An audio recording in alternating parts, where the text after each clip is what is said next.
Dr. Seema Taral Gala is a woman municipal corporator of a town called Vapi on the west coast of India. She serves as the chairperson of the law committee in the Vapi municipality. She represents the ruling party, Bharatiya Janata Party. She's presented her research papers on Jain philosophy through this NGO, the Zoroastrian College. Seema has excelled in a field where women seldom enter, especially Indian women, that is, rifle shooting, and has won 5 gold medals at the national level shooting championships and has set an example of women empowerment. Over to Dr. Seema Taral Gala.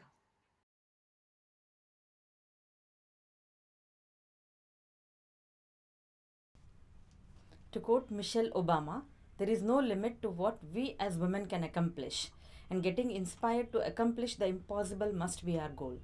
My sincere gratitude to the organization, All India Shah Behram Bagh Society, and Dr. Meher Master Moose for giving me this golden opportunity. Namaste. Empowerment can be viewed as means of creating social environment in which one can take decisions and make choices either individually or collectively for social transformation. Here, let's talk about the relationship between educational level and political participation of women. The higher the level of women's education, the more their tendency to participate in politics, in areas of voting, in elections, and occupation of political posts either through elections or appointments at all levels of government.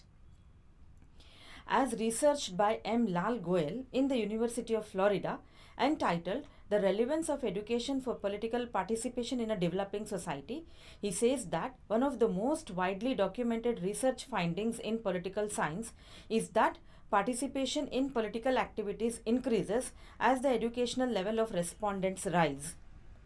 Let's trace back this journey of women's political empowerment with regards to India. After Indian independence, the Indian Constitution in 1950 officially granted men and women suffrage. This is enshrined in the Article 326 of the Indian Constitution. Later in 1993, the Women's Reservation Bill, the 108th Amendment as it is called, has been introduced in the National Parliament. 33% of Lok Sabha, the House of People, and Vidhan Sabha, the House of People at state level, seats for women. The bill has yet to be passed by Lok Sabha and signed into law. Local governing bodies in India are called Panchayati Raj institutions, and 1/3 of seats and leadership positions must be reserved for women. Some states have increased reservation to 50%. The dismal picture.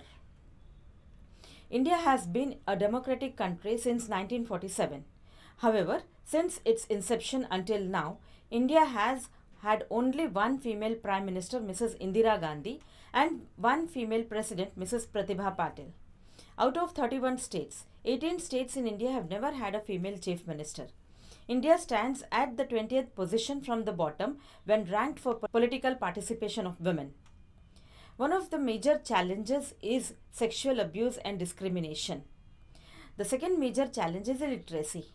In India's recently concluded 2019 national election, about 14% of those elected to parliament were women.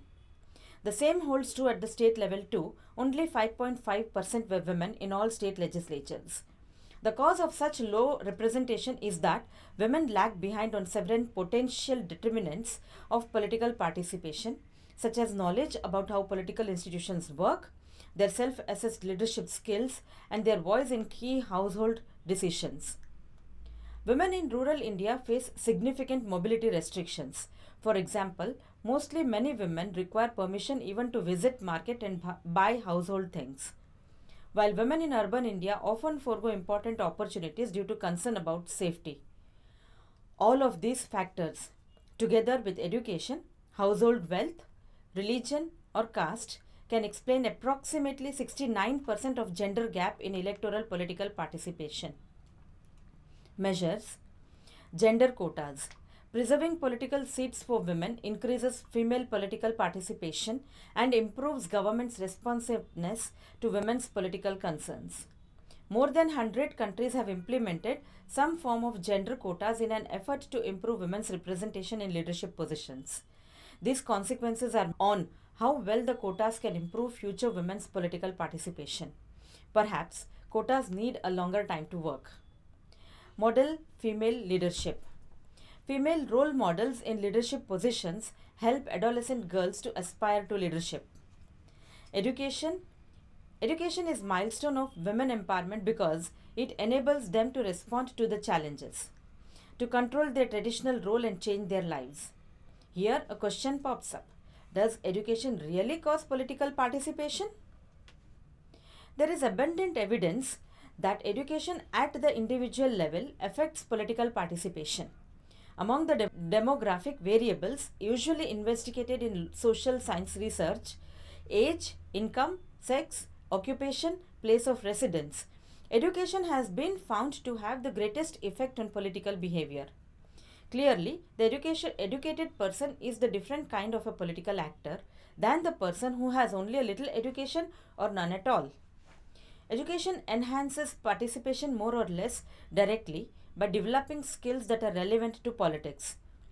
The ability to speak or to write, the knowledge of how to cope in an organizational setting. With more formal education comes a stronger interest in politics, a greater concern with elections, greater confidence in playing one's role as a citizen, and a deeper commitment to the norm of being a good citizen. Hence, education increases the skills and knowledge which might also affect political interest and efficacy, factors that all in turn trigger political participation. This suggests that improving women's knowledge, self-confidence, voice, and mobility can have significant effects on their political participation. Some good news for Indians. Following 2019 elections in India, the 17th House of People has the highest ever representation of women at 14.3%, which includes 78 women members of parliament out of 543, higher than 62 in 2014. Indian women have also taken initiative to form their own political parties, and in 2007, the United Women Front Party was created and has advocated for increasing the reservation of seats for women in parliament to 50%. Significantly, the Defence Minister and the External Affairs Minister in India, Nirmala Sitharaman and Sushma Swaraj respectively, were women holding portfolios that have traditionally been male-dominated. Some good news at the global level. As of October 2019, the global participation rate of women in national level parliaments is 24.5%, whereas in 2013, women accounted for 8% of all national leaders. Countries like Rwanda with 61.25% of women in lower house in national parliament and Cuba with 53.22% are setting up good examples with most female politicians.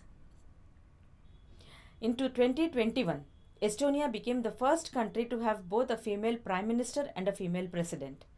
Angela Merkel became Germany's first female chancellor in 2005. She has a PhD degree in physical chemistry from the University of Leipzig. Hillary Clinton is America's first female presidential nominee. She has helped pave the way for women in the US and around the globe.